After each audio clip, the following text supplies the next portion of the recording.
Hola, me llamo Camila O'Gorman y soy una artista especializada en la técnica de pintura al óleo. He creado obras para todo tipo de clientes y he tenido la oportunidad de llevar mi trabajo a países como Alemania, Inglaterra o Estados Unidos. Mi trabajo parte de un estímulo visual o de una emoción que necesito plasmar. Me inspira la belleza de lo cotidiano y la humanidad en general, desde la anatomía hasta lo que no se ve físicamente, pero se manifiesta de manera contundente en cada uno. Cuando abordo un retrato, trabajo a partir de la pintura al óleo y reflexiono sobre los rasgos que puedo exagerar y aquellos que puedo suprimir. Para mí, una buena obra no siempre tiene que representar a una persona con exactitud, sino encarnar esta expresión subjetiva que me interesa comunicar.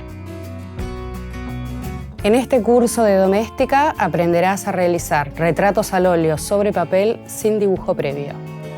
Como proyecto final, pintarás un retrato expresivo a partir de una fotografía y de la mancha y pincelada.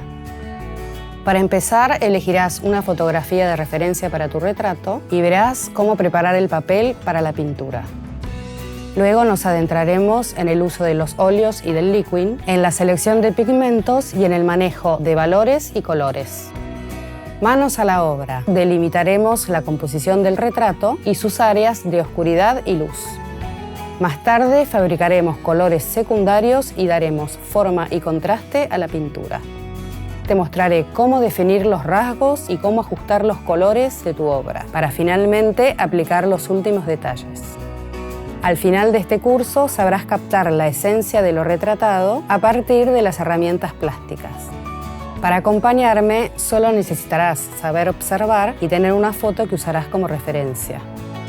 Como materiales, te hará falta un kit básico de pintura, papel y óleos de colores varios. Captura la expresión y la belleza de las personas a través de la pintura al óleo.